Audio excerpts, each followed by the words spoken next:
In the suffocating summer of 1849, the Ohio River Valley was a landscape of fear. Cholera, the Blue Death, crept along the river's arteries, a silent, invisible killer that emptied towns and turned the promise of the American frontier into a graveyard.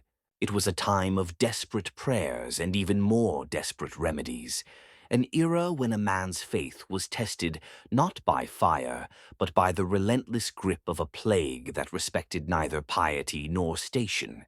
Into this world of terror rode the Brennan family, their well-appointed wagon a beacon of impossible hope in the gathering dusk. It was a dark ark of salvation, its polished wood and brass fittings gleaming in the hazy sunlight, speaking not of ostentation but of seriousness and success. They arrived in the small river town of Havenwood, Ohio, just as the first whispers of sickness began to poison the community's fragile peace. Their arrival seemed an act of providence itself.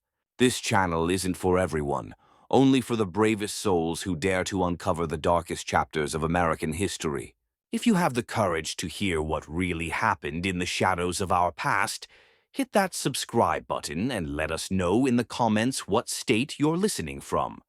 Are you brave enough to join our community of true mystery seekers? Let's find out together, because the Brennans' cure was a curse, and their charity was a meticulously planned campaign of annihilation. The patriarch, Dr. Alistair Brennan, was a figure seemingly carved from scripture and science.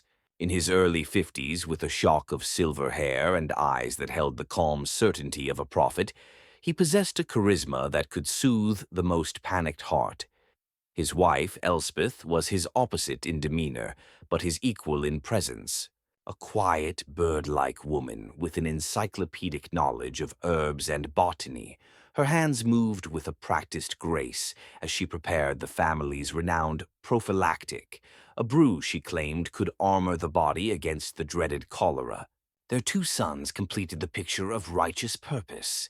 Liam, the elder, was a mountain of a man, his silence and physical power a reassuring promise of protection. He rarely spoke, but his watchful presence at the edge of every gathering was a comfort in itself. Finn, the younger, was all charm and easy smiles, his task to scout ahead, assess a town's needs, and prepare the way for his family's benevolent arrival. He had a gift for ingratiating himself with local leaders, learning the names of their children and the sources of their anxieties within hours of entering a new settlement. The people of Havenwood, a town of barely 400 souls whose existence depended on the river traffic that now brought only rumors of death, embraced the Brennans as saviors. Dr. Alistair's words, delivered from the back of his wagon in the town square, were a balm to their terrified souls. "The Lord tests us," he proclaimed, his voice a resonant baritone that seemed to push back the encroaching fear. "But he also provides. Nature itself holds the keys to its own ferocity. The earth gives us the plague, but it also gives us the cure. We are not here to wage war on God's will, but to understand it, to find the balance. Nature has its own wisdom, its own way of culling the weak to preserve the whole." In their desperation, the townspeople interpreted this as a comforting explanation for their suffering, not the chilling Malthusian manifesto it truly was. They heard a promise of survival, not a declaration of their own obsolescence. That evening, Havenwood's mayor, a worried man named Gable, officially welcomed the family. Elspeth took Mrs. Gable's hand, her touch cool and dry. "Your worry is a heavy cloak, dear sister," she whispered. "Let us help you bear the weight." They believed they were welcoming healers into their midst, never suspecting they had just opened their gates to the architects of their own doom. The Brennans were not here to fight the plague. They were its harbingers, fanatics who believed the frontier was overpopulated and that they had been chosen as the instruments of a great and terrible thinning. The night after the Brennans' arrival in Havenwood was unnaturally still, the humid air thick with the scent of damp earth and the metallic tang of fear. The usual sounds of river life, The creak of barges, the distant songs of boatmen were replaced by a tense silence, punctuated only by the chirping of crickets and the occasional cough from a shuttered window. Under the cloak of a moonless sky, the family's true work began. While Dr. Alistair and Elspeth offered prayers with Mayor Gable and the town's fretful pastor, their sons, Liam and Finn, moved like ghosts toward the heart of the community, the central town well. Their movements were practiced, honed by repetition in a dozen towns before this one. Liam stood guard, his massive frame melting into the deep shadows of the blacksmith's shop, his stillness that of a predator. Finn, agile and quick, approached the stone wellhead, his boots making no sound on the packed earth. From a leather satchel he removed a small, tightly sealed clay vial, its surface cool and slick. It contained a viscous, cloudy liquid, a concentrated culture of cholera bacteria, carefully harvested from the soiled linens of a victim in the last town they had healed. With a final, sweeping glance, Finn uncorked the vial.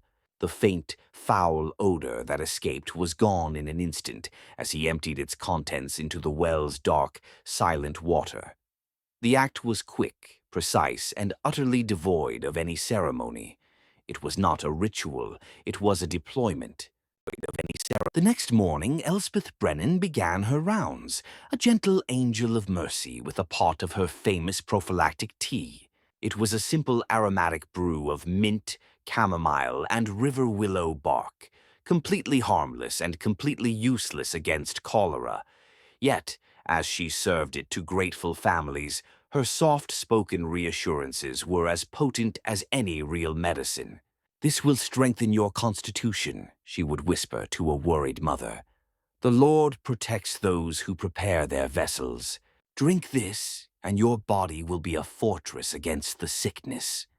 She established a routine, a gentle tyranny of care that made her an indispensable part of the community's daily life. Within 48 hours, the plague erupted with a ferocity that defied all experience. The first victim was Sarah Miller, the blacksmith's wife, a robust woman who was dead by sunrise. Her skin turned a terrifying shade of blue-gray. Then 2 of her children. By evening, the sickness had clawed its way into a dozen homes, all clustered around the town square, all drawing their water from the same central well. Panic, raw and primal, gripped Havenwood. The symptoms were terrifyingly swift: violent cramps, unstoppable vomiting, and the characteristic rice water stools that drained the life from a body in a matter of hours. Into this chaos stepped Dr. Alistair Brennan, a figure of absolute, unshakable calm. He moved from house to house, his presence a strange comfort. He would examine the sick with a detached, clinical air, his face a mask of profound sorrow. The prophylactic can only protect a body not yet claimed by the sickness, he would explain sadly to a weeping husband. For these poor souls, the disease took root before our arrival. All we can offer now is prayer and a peaceful passage. Dr. Elias Vance, Havenwood's only physician, worked himself to the point of collapse. A young man, barely 30, with more training in books than in the brutal reality of a full-blown epidemic, he was initially overwhelmed with gratitude for the Brennans' assistance. But as the death toll mounted with unnatural speed, a seed of professional doubt began to sprout. He had seen cholera before, but never like this. It wasn't a creeping sickness. It was an ambush. He watched the Brennans, moving through the carnage with their serene, sorrowful expressions, and for the first time a sliver of ice entered his heart. They were the calm eye in a hurricane of their own making, and Dr. Vance, though he didn't know it yet, was beginning to feel the change in the wind. The epidemic in Havenwood raged for 2 weeks, a brutal, swift reaping that left nearly a third of the town's population dead. The daily toll of the death cart, its wheels groaning under the weight of canvas-wrapped bodies, became the town's new heartbeat. Throughout the ordeal, Dr. Elias Vance found his initial gratitude for the Brennans curdling into a gnawing, shapeless suspicion. He observed them with a physician's eye, and the details didn't add up. They never drank from the town well, always drawing water from a barrel on their own wagon, which they claimed was filled with a purified rainwater blend. They touched the sick and dying with a fearlessness that seemed less like faith and more like absolute certainty of their own immunity. Most unnerving was their record-keeping. Dr. Alistair kept a detailed ledger, but when Vance caught a glimpse of it one evening, he saw not medical notes but columns of numbers, names, and what looked like asset inventories, as if they were liquidating an estate, not treating a plague. Vance's scientific mind rebelled against the mystery. He needed data. He discreetly obtained a sample of Elspeth's prophylactic tea from a family who had not yet consumed it and analyzed it in his small, cluttered office. As he suspected, it was a simple herbal infusion, soothing for a nervous stomach but utterly devoid of any agent that could combat Vibrio cholerae. The cure was a fraud. This discovery crystallized his suspicion into a cold, terrifying certainty. He began a grim new task, mapping the deaths. He took a town plat and marked each house where a death had occurred. The pattern was undeniable, a stark bullseye of mortality with the town well at its center. The first and most virulent cases were all within 100 yards of the pump. Families who used private cisterns or lived on the outskirts were largely spared. Gathering his courage, his hands shaking, but his resolve firm, Vance confronted Alistair Brennan in the makeshift infirmary. The air was thick with the smell of death and carbolic acid. "Your cure is a lie," Vance stated, his voice tight. "It's nothing but mint and bark. And the outbreak, it's the well. Every death is tied to that well. What did you do to the water?" Dr. Alistair Brennan's calm expression didn't falter. He simply turned from the cot of a dying man and looked at Vance with an expression of profound, weary pity. "My dear boy," he said, his voice dripping with condescension, "grief and exhaustion are a toxic brew. They curdle the judgment. You've seen so much death, you've started seeing phantoms in the dark." Alistair proceeded to dismantle Vance's accusations with infuriating circular logic. He spoke of God's mysterious will, of miasmas that cling to certain geological locations, of the spiritual failings of the deceased. He turned Vance's own medical knowledge against him. "You see the world through your newfangled microscope, Doctor. You look for tiny beasts in the water when the real sickness is in the soul." By the end of the conversation, Vance was left stammering, his evidence made to sound like the paranoid rantings of an incompetent physician looking for a scapegoat. The town pastor, who overheard the exchange, later chastised Vance for his blasphemous accusations against their saviors. "The very next day, Doctor," Alistair announced that the Lord was calling his family to the beleaguered town of Portsmouth, a day's journey downriver. Their work in Havenwood, he declared, was complete. They packed their wagon, accepted the tearful, meager donations from the town's survivors, and departed, leaving behind a community shattered by death. As Vance watched their wagon disappear over the rise, the gratitude of the remaining townsfolk ringing in the Brennans' ears, he made a decision.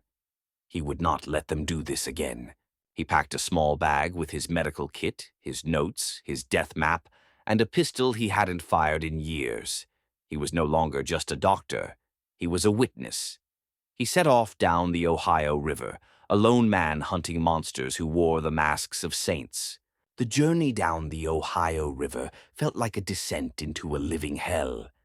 Every small settlement Dr. Elias Vance passed was either gripped by the fear of cholera's approach or already in its clutches. He arrived in Portsmouth 2 days behind the Brennans, and his heart sank.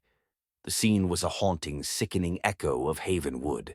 The Brennans were already heroes, their wagon a centerpiece in the town square, Elspeth dispensing her useless tea to a hopeful, desperate crowd. Doctor, Alistair was already a trusted advisor to the town council, his resonant voice a source of calm in the rising tide of panic. Vance's warnings were met with open hostility. The local doctor, an old man named Harris, saw him as a rival spreading lies out of professional jealousy. The townspeople, clinging to the only hope they had, saw him as a heretic trying to discredit their saviors. They are charlatans, Vance pleaded with the mayor. Their cure is a placebo, and they are the cause of your sickness, not its solution. I have proof from Havenwood. But his proof was just the word of a distraught young doctor against the tangible, comforting presence of the Brennan family. He was dismissed as a madman and warned to leave town before he caused a panic. Frustrated and isolated, Vance realized he couldn't fight them on their own terms. He needed more than just a theory about a single town. He needed a history, a pattern that was too stark, too damning to be ignored. He changed his strategy. Instead of following them, he would retrace their steps. He spent his meager funds on passage on riverboats, traveling upriver, away from the Brennan's current path. He visited the towns they had healed before Havenwood, Ripley, Maysville, Cincinnati. The story was the same everywhere. A devastating, impossibly fast outbreak of cholera that began shortly after the arrival of a kind, charitable family of healers. He interviewed survivors, other doctors, postmasters, and sheriffs. He collected newspaper clippings and painstakingly copied death records from county courthouses. Slowly, methodically, he built a timeline of death that followed the Brennan family's wagon like a shadow. For 2 years, their path down the Ohio River from the tributaries in Pennsylvania was marked by a string of communities gutted by the plague. A dozen towns, thousands dead. His obsession alienated him from his profession and his past. He looked less like a doctor and more like a vagrant, his clothes worn, his face gaunt, his eyes burning with a fanatic's fire. He was hunting ghosts that no one else could see. His break came in Rising Sun, Indiana, a small but bustling port town. The editor of the local newspaper, the Indiana Sentinel, was a man named Josiah Kent. Kent was a cynic and a radical, a man who had built his career on questioning authority and exposing corruption. He was known for his sharp pen and his even sharper disdain for organized religion and easy answers.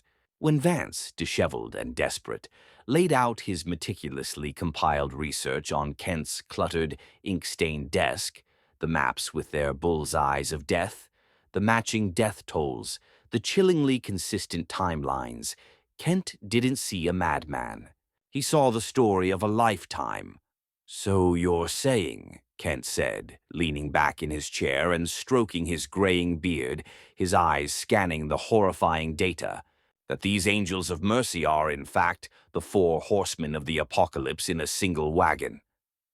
"I'm saying they are murderers of a kind the world has never seen," Vance replied, his voice hoarse with a conviction that was absolute. "They are a walking, talking pestilence." Kent looked at the evidence, then at the doctor's haunted eyes, and a slow, grim grin spread across his face. He saw the patterns, the statistical impossibility of it all. "Doctor," he said, pulling a fresh sheet of paper toward him and dipping his pen in the inkwell, "most men chase wealth or women. You chase the devil himself. I believe you and I are about to go hunting." For the first time in months, Dr. Vance felt he was no longer alone. The weight of his terrible knowledge was now shared. With Josiah Kent as his ally, Dr. Vance's investigation gained a new, sharper edge. Kent, a man who navigated the currents of information as skillfully as any riverboat captain, provided resources, contacts, and a strategic mind. While Vance provided the medical and scientific expertise, Kent understood how to build a case that would stand up not just in a lab, but in the court of public opinion, and eventually, a court of law. Their first move was to investigate the physical traces the Brennans left behind.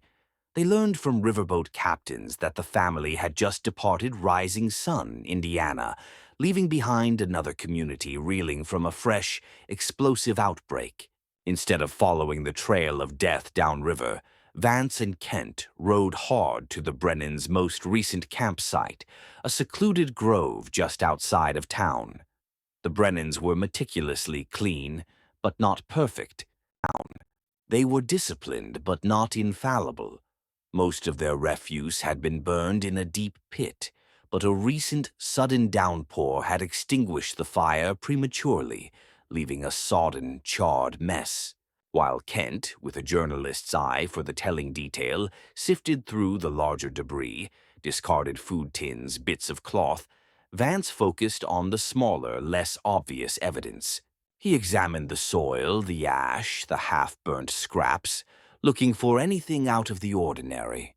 It was there, half buried in the mud near the fire pit, and protected from the worst of the flames by the wet ground, that he found it. A small, leather-bound book, its cover scorched and its pages waterlogged. It looked like a personal diary or a book of scripture. It was both, and it was infinitely more. It was Elspeth Brennan's journal, but it was not the diary of a devout healer. It was a logbook of chilling scientific detachment, interspersed with deranged philosophical screeds. Written in a precise, elegant hand, the journal laid bare the family's entire operation and their horrific Malthusian ideology. Entries were dated and coded by town. Havenwood, H12. Agent deployed at Central Water Source. Prophylactic protocol initiated. Initial subject mortality rate exceeds projections by 17%. Excellent potency. The local physician, Vance, shows signs of intellectual acuity, but lacks the fortitude to challenge our narrative effectively. He is of no consequence. The journal was a window into a mind that viewed humanity as a pestilence. The unchecked proliferation of our species is a cancer upon this new world, Elspeth wrote in a long philosophical entry. They breed in squalor, turning this pristine Eden into a sewer of their own making. We are not murderers, we are gardeners. We are weeding the Lord's garden, culling the herd to restore balance. It is a wholly necessary work. Vance's hands shook as he read the clinical descriptions of their methods. Elspeth detailed how they maintained the cholera agent in sealed vials, nourishing it with organic matter to keep it virulent. She described how they used their victim's own escalating sickness as a source for the next town's contamination. They were a self-perpetuating plague. One entry was particularly monstrous, detailing the death of a child in Portsmouth. Subject P14, female, approximately 6 years. Expired as projected, 38 hours post-exposure. The lamentations of the maternal unit P12 were excessive, demonstrating the emotional frailty that makes our work so vital. Such weakness must not be allowed to propagate. The journal was their Bible and their lab notebook, a testament to a faith where God was a cold, cosmic biologist, and they were his chosen technicians. Vance and Kent now understood the full scope of the evil they were facing. This was not about greed. This was about a deeply held, fanatical belief. "This is our proof," Kent said, his voice a grim whisper as he read over Vance's shoulder. "The ravings of a madwoman, but it's her handwriting, her confession." "It's not enough," Vance countered, his face pale, his mind racing. "They will say it's a forgery, or that it's the work of a single deranged woman, and the rest of the family is innocent. They'll sacrifice her to save the others. We need to catch them in the act. We need a vial. We need the agent itself." Their hunt was no longer just about exposing the past. It was about preventing the future, and they both knew their next stop had to be ahead of the Brennans, not behind them. Knowing the Brennans' predictable route along the river, Dr. Vance and Josiah Kent rowed hard, their horses lathered, bypassing smaller settlements to reach the bustling, prosperous town of Madison, Indiana. With its multiple public wells, its thriving river port, and a dense population of over 3,000, it was a perfect target. And Vance felt a cold certainty it would be the family's next mission. They arrived 3 days ahead of the Brennans, a precious window of time to prepare what felt like an ambush against the plague itself. Their reception in Madison, however, was no warmer than elsewhere. The town marshal, a portly, skeptical man named Abernathy, listened to their story with undisguised disbelief. He was a man who dealt with drunks, thieves, and occasional brawls, not diabolical, roving families of Malthusian murderers. The idea was too monstrous, too theatrical to be credible.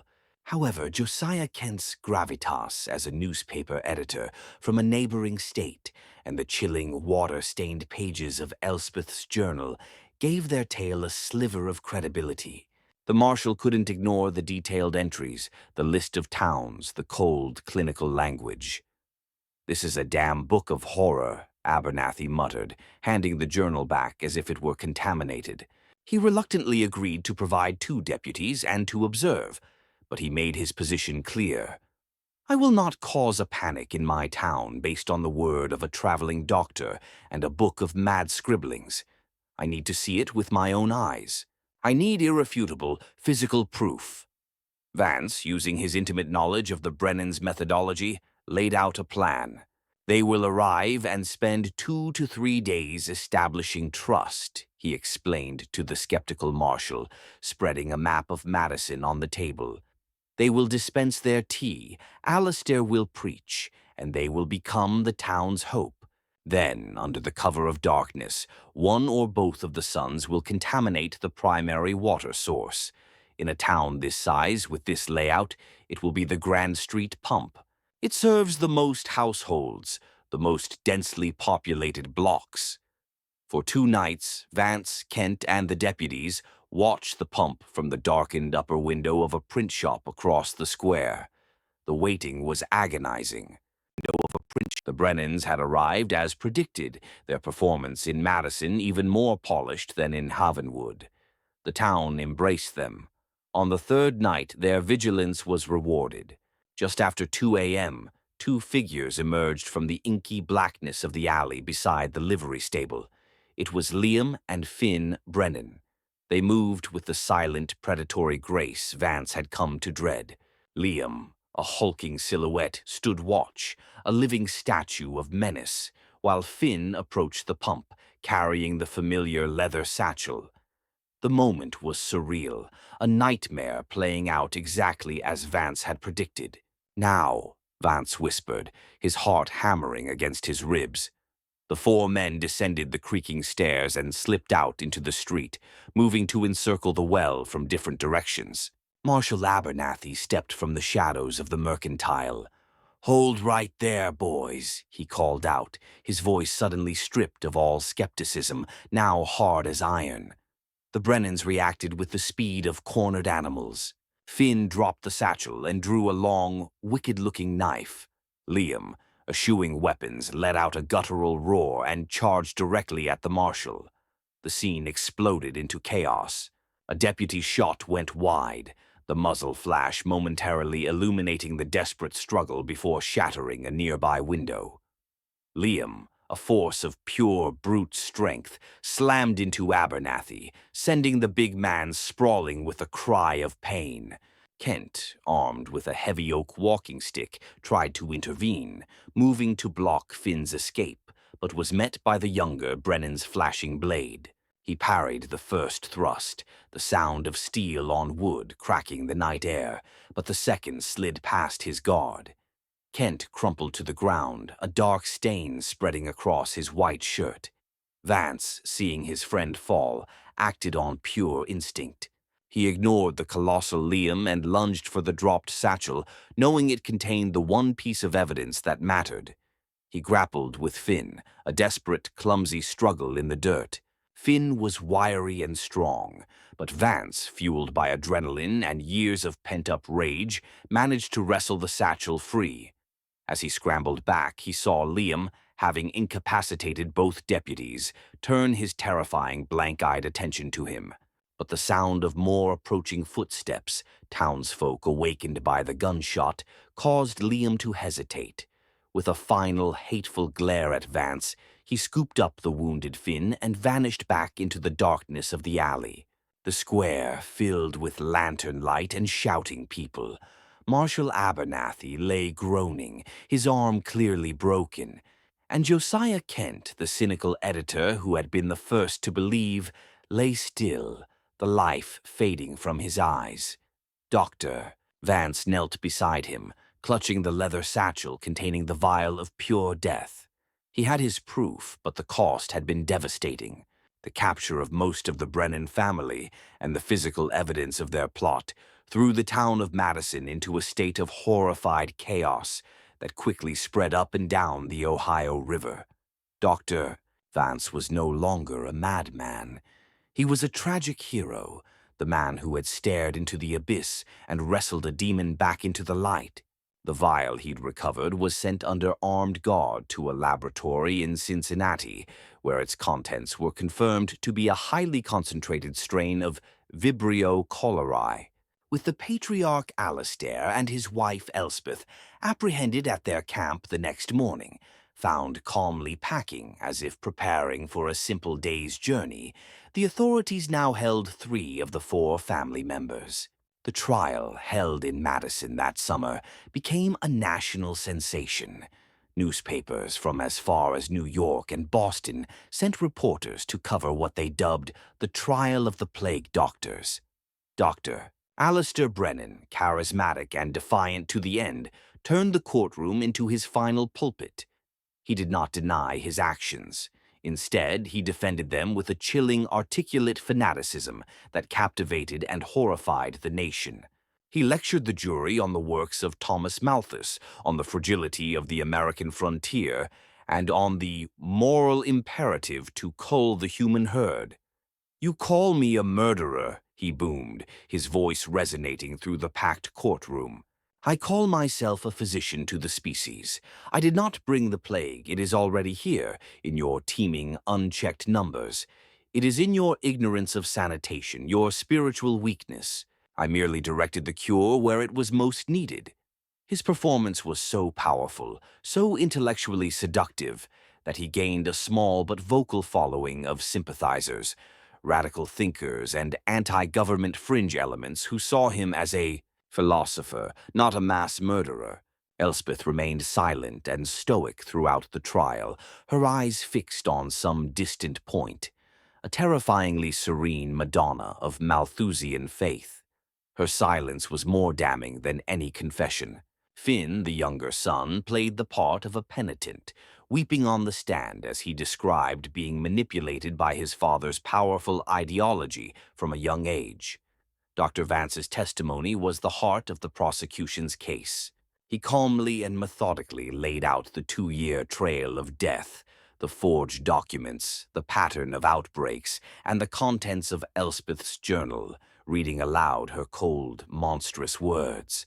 His grief over the death of Josiah Kent gave his testimony a gravitas that no theatrics from Alastair could overcome. The verdict was swift, guilty. Dr. Alastair Brennan and his wife Elspeth were sentenced to death by hanging. Finn, due to his age and his convincing performance of remorse, was sentenced to life in the newly constructed Indiana State Prison. The town celebrated, believing the nightmare was over. They were wrong. Liam Brennan, the silent, brutal enforcer, was still at large. For weeks he had been a ghost, a terrifying rumor in the wilderness. But he had not been idle. He had connected with the small network of sympathizers his father's courtroom speeches had inspired. Disenfranchised farmers, anti-government radicals, and philosophical misfits who saw Alastair as a martyr. On the night of October 18th, 1849, the night before the scheduled executions, Liam and a dozen armed men stormed the Madison jail. Their attack was brutally efficient. They shot the night guards, used a blacksmith's hammer to shatter the cell locks, and plunged the jailhouse into chaos. In the ensuing firefight, Dr. Alistair Brennan was shot and killed, not by a guard, but by one of his own panicked followers in the crossfire, a final ironic twist of fate. But in the smoke and confusion, Liam achieved his primary goal. He fought his way to his mother and brother's cells, freed them, and disappeared with them into the night. When the sun rose, the town of Madison awoke to a scene of carnage. The jail was a wreck. 2 guards and Alistair Brennan were dead, and the remaining members of the monstrous family had vanished. Dr. Vance stood over Josiah Kent's grave that morning, the news of the escape like ashes in his mouth. He had won the battle in the courtroom, but he had lost the war. The evil had not been extinguished. It had been scattered to the winds, free to seed its poison once more. The escape of Elspeth and her sons, Liam and Finn, marked the beginning of a new, more insidious chapter in the Brennan family's horrific legacy. The trial had destroyed their anonymity, but it had also, perversely, given their cause a name and a twisted sort of fame. They became phantoms, their story a dark legend whispered along the westward trails. Dr. Elias Vance, now a respected figure in the burgeoning field of public health, dedicated the rest of his life to a two-front war, advocating for the sanitation and clean water systems that would truly defeat cholera, and hunting for the ghosts of the Brennan family. He became a man haunted, seeing their shadow in every unexplained outbreak, every rural epidemic that flared up with unnatural speed and then vanished as quickly as it came. He corresponded with doctors and lawmen across the expanding frontier. A lonely Cassandra warning of an evil most believed had died in a botched jailbreak. For years the trail was cold. Then, in the mid-1850s, as the nation's attention turned to the violent tensions of bleeding Kansas, a new set of rumors began to drift back east. Whispers from isolated mining camps in the Rockies and remote homesteads on the prairie told of a pale mother, a quiet herb woman who would arrive in a settlement shortly before a wave of wasting sickness struck. She was always accompanied by 2 sons, one a giant who never spoke, the other charming but with dead, empty eyes. They offered a miracle cure, a poultice that seemed to bring only a swifter, more certain death. The stories were dismissed as frontier folklore, the kind of tales that spring up in isolated, fearful communities. But Dr. Vance, now older and wearier, knew better. He collected these accounts, mapping them, seeing the old horrifying pattern reborn in a new landscape. The Brennans had adapted. They had abandoned the river for the even greater anonymity of the western plains, their ideology finding fertile ground in the harsh, lawless territories where life was cheap and death was a constant companion. The last credible report came in 1863, during the chaos of the Civil War. A Union Army surgeon stationed in Missouri wrote a letter to a colleague in St. Louis describing a strange, localized outbreak of dysentery that had decimated a camp of Confederate sympathizers.